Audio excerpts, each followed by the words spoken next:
Hello guys, आप सभी का हमारे चैनल कार्टून टीवी में स्वागत है। सुनहरी मछली।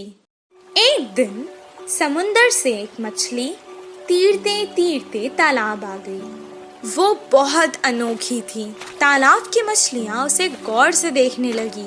उसी वक्त एक मछुआरा वहाँ तालाब की मछलियाँ पकड़ने आया। तालाब के मछलियों को शिकारी के बारे में पता था। जैसे ही उसने जाल डाला, सारी मछलियाँ तुरंत वहाँ से भाग गई और ये सुनहरी मछली जाल में फंस गई। मछुआरे ने कहा, ये मछली तो कितनी बड़ी है, इसे मैं घर ले जाकर छोटे छोटे टुकड़े कर कर सुखा कर बहुत दिन तक खा सकता हूँ। ओ मछुआरे, मुझे मत मारो, मैं तुम्हारी मदद कर सकती हूँ। मछली की बातें सुनकर, अरे ये मछली तो बात भी कर सकती है, बताओ तुम मेरी क्या मदद कर सकती हो? अभी तो मैं तुम्हें तालाब से निकालकर घर ले जाता हूँ, वरना तो तुम मेरे हाथ से निकल जाओगी। वो मछली को पकड़कर घर को जाने लगा। वो घर पहुँच गया। वो कहने लगा, ए मछली, तुमने तो कहा था कि तुम मेरी मदद करोगी। मुझे बहुत भूख लग रही है, करो मेरी मदद अब। तभी अचानक उसके आगे बहुत सारा खाना प्रकट हुआ। वाह वाह, इतना सारा खाना! मैं तो तुम्हें यहाँ मारने लाया था, तुमने तो जादू ही कर दिया। इतना सारा खाना मुझे तुमने दिया, अब तो तुम मेरी सबसे अच्छी दोस्त हो। दोनों खुशी खुशी रहने लगे। एक दिन वो बहुत उदास था। मछली ने उसे देखा। क्या हुआ दोस्त, आज तुम बहुत उदास लग रहे हो। अब से तुम्हें मैं कभी नुकसान नहीं पहुँचाऊंगा। मेरी उम्र के बच्चे सभी पाठशाला जाते हैं, मुझे भी पढ़ना पसंद है, पर हर रोज मैं जाल लेकर मछली पकड़ने जाता हूँ। तुम पाठशाला क्यों नहीं जाते? मुझे पढ़ना पसंद है, पर मुझे कुछ याद नहीं रहता, इसीलिए मछली पकड़ने के काम पर लगा दिया। मैं तुम्हें एक उपाय बताऊं? मुझे तुम अपने कान तक ले जाओ। मैं तुम्हें एक मंत्र बताऊंगी, उसे पढ़ने से तुम्हें सब कुछ याद रहेगा और तुम अपनी कक्षा में सबसे अव्वल आओगे। तुम्हारी सब प्रशंसा करेंगे। अच्छा बताओ। मछली ने उसके कान में एक मंत्र बताया। उसके बाद से जैसे उसने कहा था वैसे ही हुआ। मछली दोस्त, मैं बहुत खुश हूँ। अब मुझे तालाब की बहुत याद आ रही है। चलो हम दोनों तालाब चलते हैं। वो दोनों तालाब के पास चले गए। मछली ने उसे अपने ऊपर बैठा लिया और बहुत जल्दी जल्दी तैरने लगी।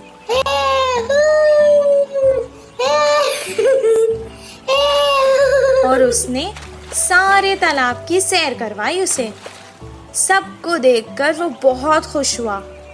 जब उसका मन भर गया, वो वापस घर जाने लगा। मछली ने कहा, दोस्त, तुम अकेले ही क्यों जा रहे हो? मुझे भी अपने साथ ले जाओ।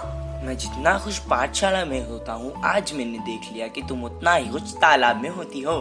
मैं तुम्हें तुम्हारी खुशी से दूर नहीं कर सकता, इसीलिए मैं तुम्हें यहाँ छोड़कर जा रहा हूँ। मैं वापस जरूर आऊँगा दोस्त। इस कहानी से हमें ये शिक्षा मिलती है कि जिस काम में हमें खुशी मिलती है वही काम करना चाहिए और जहाँ रहने में खुशी होती है वही रहना चाहिए। कौवे की चालाकी। एक जंगल में दो बड़े बड़े पेड़ पास पास थे। एक पेड़ पे कौवे घोंसला बनाकर रहते हैं तो दूसरे पेड़ पर कबूतर रहते थे।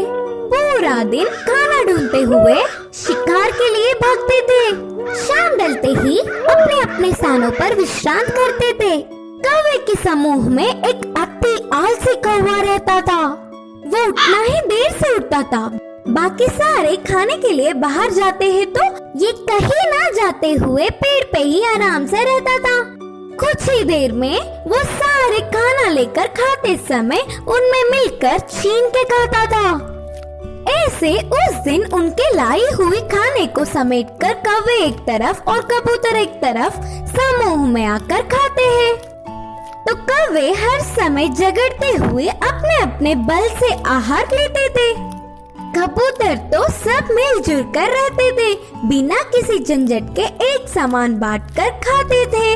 उन कबूतरों की एकता देख आलसी कौवे ने सोचा कि आहा, उन कबूतरों को तो देखो कितने अच्छे हैं और हमारे देखो कैसे हैं।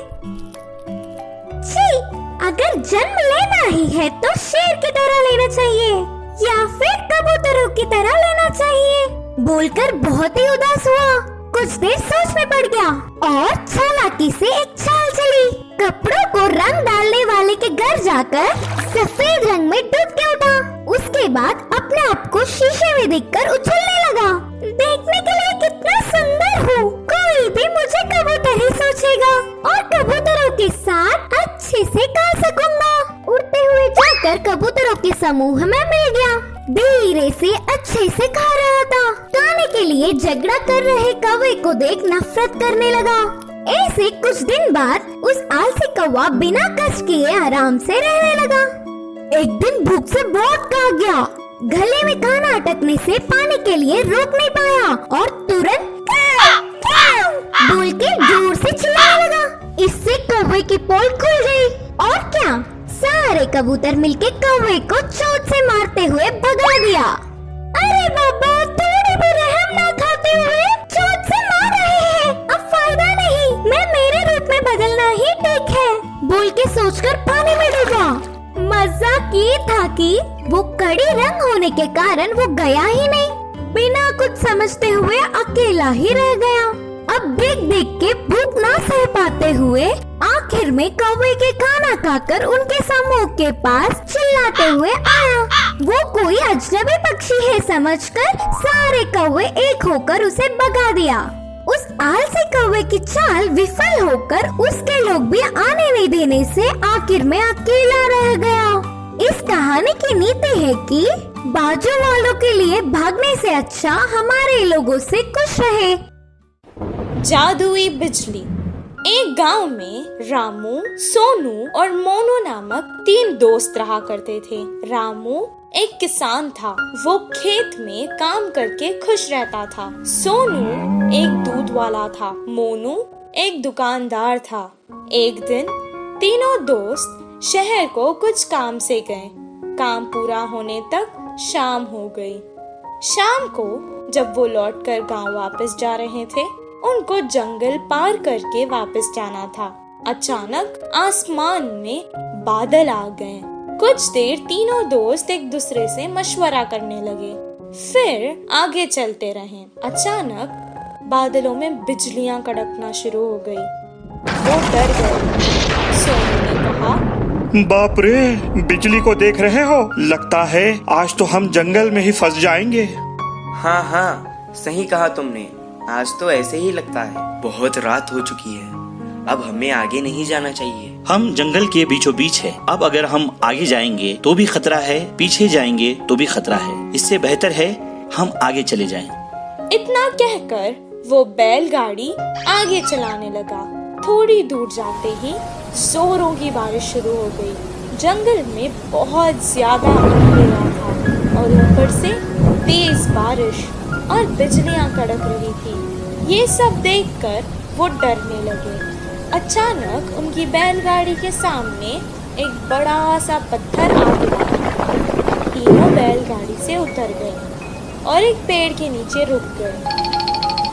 मैंने तो पहले ही कहा था वापस चले जाएंगे। सब देखो क्या हो गया। तुमने रामू की बात मानी ना, ऐसे ही होना था। पेड़ के नीचे खड़ के वो बारिश के कम होने का इंतजार करने लगे। आसमान से एक बहुत बड़ी बिजली उनके आगे खड़कने लगी। जंगल में बहुत ज्यादा अंधेरा था और ऊपर से तेज बारिश और बिजलियां भी कड़क रही थी। ये सब देखकर वो डरने लगे। उन्हें समझ आ गया था कि ये सब कुछ किसी दुर्घटना की ओर इशारा है। मुझे लगता है कि भगवान में से हम तीनों में किसी एक को सजा देना चाहता है। अब पता नहीं वो हम तीनों में से कौन है। ऐसा ना हो, मुझे लगता है भगवान हम में से किसी पापी को सजा देना चाहता है। अब पता नहीं वो हम तीनों में से कौन है। ऐसा ना हो किसी एक के कारण हम तीनों को सजा मिले। मैंने आज तक कोई पाप नहीं किया। मैं जाकर उस बिजली के आगे खड़ा हो जाता हूँ। अगर मैं पापी हूँ तो मुझे सजा मिलेगी। जैसा उसने कहा था उसे कुछ नहीं हुआ। वो वापस पेड़ के नीचे आकर खड़ गया। मोनू भी अपने मन में सोचने लगा, उसने तो कभी कोई पाप नहीं किया था। सोनू की तरह वो भी बिजली के आगे खड़ गया, उसे भी कुछ नहीं हुआ। अब रामू की बारी थी। वो सोचने लगा कि बाकी दोनों तो बच गए, अब भगवान को उसे ही सजा देनी होगी। लेकिन उसने भी तो कोई पाप नहीं किया था। वो डरते डरते बिजली के आगे खड़ गया।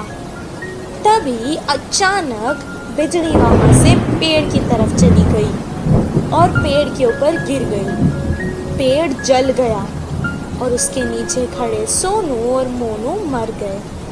रामू को कुछ देर तक समझ ही नहीं आया कि आखिर हो क्या रहा है। दोनों दोस्तों की मौत पर वो बहुत दुखी हुआ और रोने लगा। हे भगवान, ये क्या हो गया?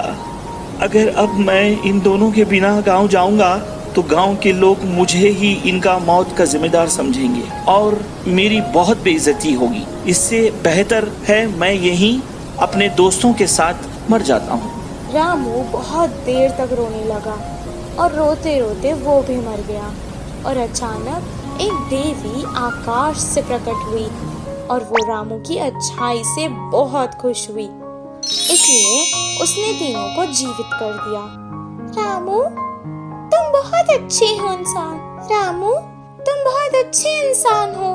तुमने कभी कोई पाप नहीं किया है। और तुम्हारे ये दोस्त सोनू, ये जो दूध बेचता था उसमें पानी मिलाया करता था और दूध को बहुत महंगे दाम पर बेचता था। तुम्हारा ये दोस्त मोनू, ये जो व्यापार करता था, ये दुकान के सामान में मिलावट करता था और बहुत महंगे दाम पर बेचता था। तुम ही बताओ, क्या ये पाप नहीं? पर तुम बहुत अच्छे हो, सबकी मदद करते हो। तुमने ऐसे पापियों के लिए अपनी जान दे दी। मुझे अच्छा लगा।